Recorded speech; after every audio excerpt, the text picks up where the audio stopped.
নমস্কার, Binoy Ghosh. Welcome to my educational channel. আজকে গলাটা একটু বসা আছে, একটু ঠান্ডার জন্য।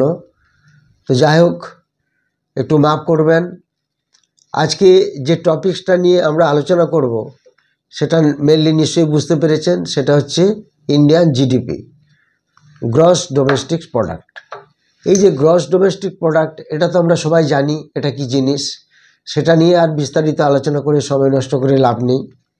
এখন আমরা যেটা দেখব সেটা হচ্ছে ভারতের জিডিপিতে আগেকার এবং বর্তমান অবস্থান, ইন্ডিয়ার এখন কি পজিশন, সেটা আমরা একটু ফার্স্ট আলোচনা করব। প্রথমে আমরা দেখে নিই, এই যে 2025 সাল চলছে, যে second quarter, that is financial year 2025-26, তা যেটা July to September, July August September, এই যে 3 মাসের রেজাল্ট, সেই 3 মাসের রেজাল্টে ভারতের রিয়েল জিডিপি বৃদ্ধি পেয়েছে 8.2%, বৃদ্ধি পেয়ে হয়েছে। অর্থাৎ তাহলে আমাদের জানতে হবে যে বৃদ্ধি পেয়ে হলো 8.2%, তাহলে আগে কত ছিল। এখানে দেখুন, আগেকার অর্থবর্ষ আমরা সাজিয়ে নিয়েছি 2024-25, এই যে সেকেন্ড কোয়ার্টার, তখন জিডিপি কত ছিল? 5.6%। নিশ্চয়ই আপনাদের মনে আছে, যারা বিশেষ করে শেয়ার মার্কেটে আছেন, এটা নিয়েও ভিডিও দিয়েছিলাম, সেটা দেখে নিতে পারেন আগেকার ভিডিও। তো তখন জিডিপি গ্রোথটা ভালো ছিল না, 5.6%। তো এখন এই যে রিসেন্ট জিডিপি গ্রোথের রেজাল্টটি বেরিয়েছে, সেই রেজাল্টটা দেখে বুঝতে পারছেন আপনারা, জিডিপি গ্রোথ চলে গেছে আমাদের 8.2%। তার মানে অনেকটা বেড়ে গেল, প্রায় বেড়ে গেল 2.6%। গত বছরের থেকে এই বছরের যে রেজাল্ট, সেটা গ্রোথ হলো 2.6% বেড়ে গেল। তো সেই হিসাবে আমরা এটা বলতে পারি, জিডিপি বাড়া মানে, সেগুলি আমরা জানি, আমাদের দেশের সাংগঠনিক সমস্ত কিছু অলরেডি ইন্ডেক্সগুলো ইনক্রিজ করে যায়, সেগুলো আমি আস্তে আস্তে পরে পরে আসছি।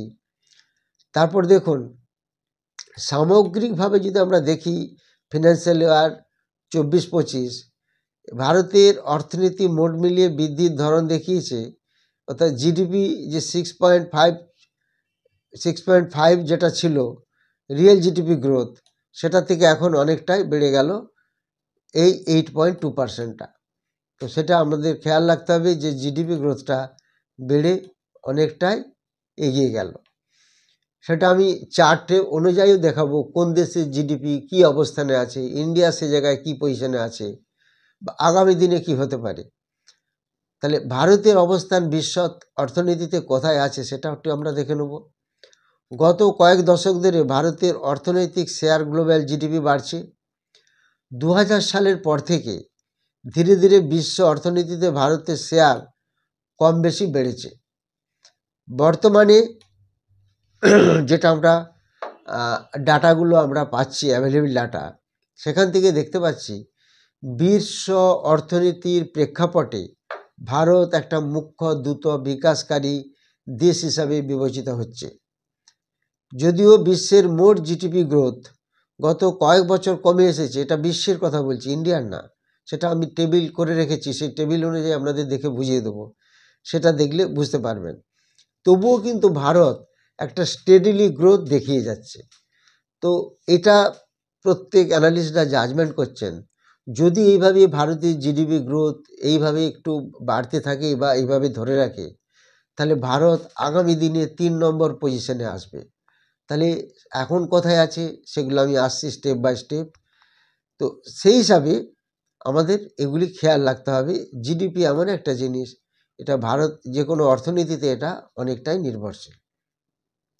এবার যদি আমরা একটু চলে আসি, এই জিডিপি গ্রোথ যত কান্ট্রি আছে আমাদের ওয়ার্ল্ডে, সেই প্রত্যেকের যদি জিডিপি গ্রোথ বা পপুলেশনটাও তার সঙ্গে রিলেটেড জিডিপির সঙ্গে, বা ওয়ার্ল্ডের যে টোটাল জিডিপি তার পার্সেন্টেজে ইন্ডিয়া কোথায়, সেগুলোও যদি আমরা একটু দেখে নিই, তাহলে আমরা একটু ফার্স্ট এখানে দেখে নেব। এটা যদিও ওয়ার্ল্ড পপুলেশন 2024-এর ওয়ার্ল্ড পপুলেশন অনুযায়ী হয়েছে, কেমন, আর ওয়ার্ল্ড জিডিপি 2023 আন্ডারে হয়েছে, তবুও আমরা এটা দেখলে এটা সোর্স হচ্ছে ওয়ার্ল্ড ব্যাংক থেকে এই সোর্স বা ইন্টারন্যাশনাল মনিটারি ফান্ড থেকে এই সোর্সগুলি আমরা পাচ্ছি।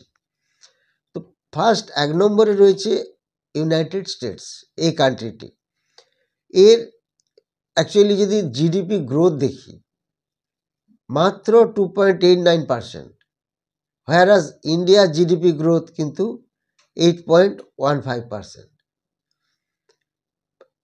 এখানে এদের পপুলেশন অর্থাৎ ইউএসের পপুলেশন মাত্র 34 কোটি, সেখানে ইন্ডিয়ার পপুলেশন 143 কোটি ধরা হয়েছে, আর চায়নার পপুলেশন 142 কোটি ধরা হয়েছে, অর্থাৎ চায়নার থেকেও ইন্ডিয়ান পপুলেশন বেশি দেখানো আছে। তো এবার যদি আমরা জিডিপি পার ক্যাপিটালে চলে যাই, জিডিপি পার ক্যাপিটা ইনকাম অর্থাৎ টোটাল যে ভারতবর্ষের জিডিপি সেটাকে যদি আমরা পপুলেশন দিয়ে ভাগ করি, বা যে কোনো দেশের টোটাল জিডিপিকে যদি পপুলেশন দিয়ে ভাগ করা হয়, তাহলে আমরা পাবো জিডিপি পার ক্যাপিটা। তো সেখানে দেখা যাচ্ছে ইউনাইটেড স্টেটস সব থেকে বেশি আছে, $80,000, তারপরে আছে চায়না $12,000, তারপরে আছে জার্মানি, তারপরে আছে জাপান, তারপরে আছে ইন্ডিয়া।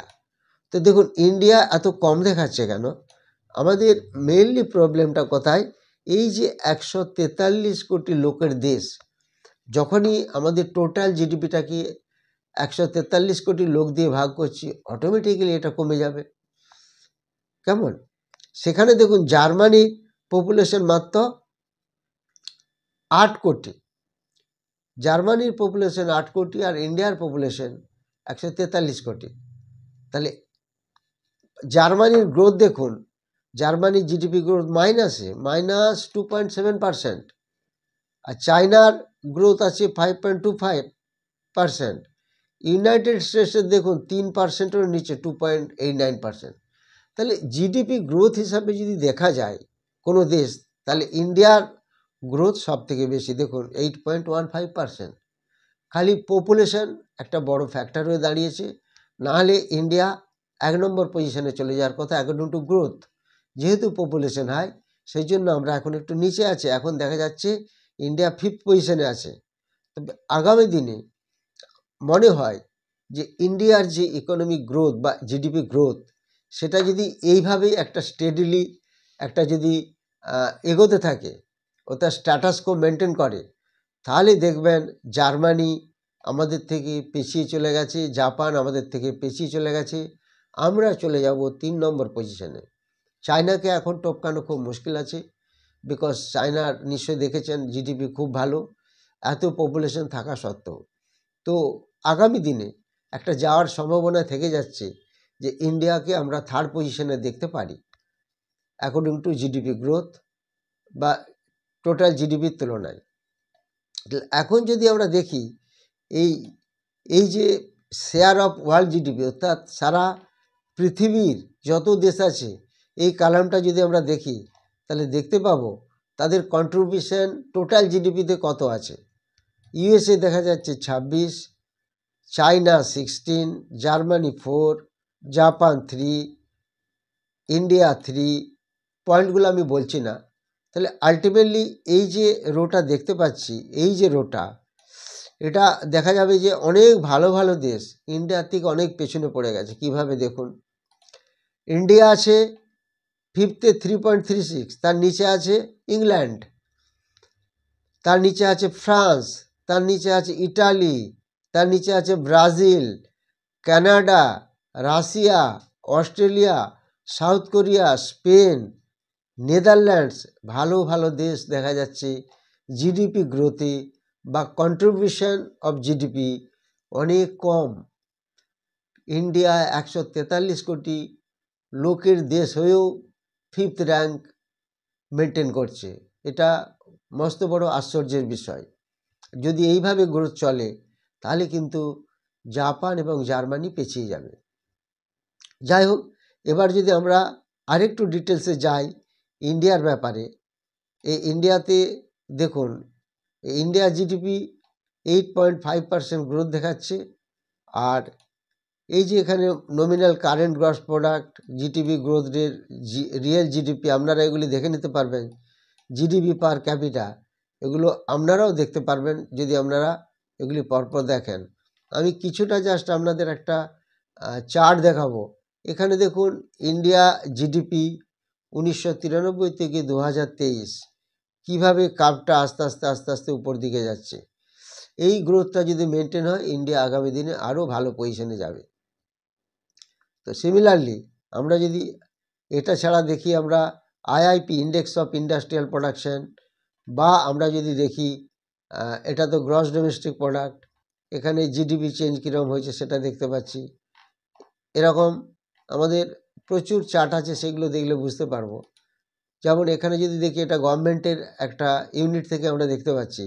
এখানে রাইজিং জিডিপি চার্ট যে দেখাচ্ছে, এটা কিভাবে দেখানো হচ্ছে সেটা যদি দেখি, কিভাবে এটা বেড়েছে সেটা দেখতে পাচ্ছি। এর সঙ্গে সঙ্গে যদি আমরা বাকিগুলো দেখি, IP index of industrial production, বা এটা একটা দেখাচ্ছে inflation rate based, inflation rate আস্তে আস্তে ধীরে ধীরে কমছে। আর আর রুরাল ইনফ্লেশনটা অনেক কমে গেছে। তো এইভাবে এটা যদি একটা দেখি, লেবার ফোর্স পার্টিসিপেন্ট রেট, এটা আস্তে আস্তে বাড়ছে। তো আলটিমেটলি দেখা যাচ্ছে একটা প্রগতিশীল দেশে যা হওয়া উচিত, ইন্ডিয়া সেটা মেনটেন করছে। এখন এগুলো সব হলো জিডিপি নিয়ে একটা টোটাল সামগ্রিকভাবে আলোচনা। এবার যদি আমরা একটু শেয়ার মার্কেটের সঙ্গে রিলেশনে আসি, তাহলে দেখা যাচ্ছে যে কাল সোমবার মার্কেট কি হতে পারে। দেখুন, মার্কেট যে জায়গায় দাঁড়িয়ে আছে, একটা ওভারবট পজিশনে আছে, বিশেষ করে নিফটি, যেটা আমাদের ইন্ডিয়ার বেঞ্চমার্ক। আর লার্জ ক্যাপগুলো প্রচুর বেড়ে আছে।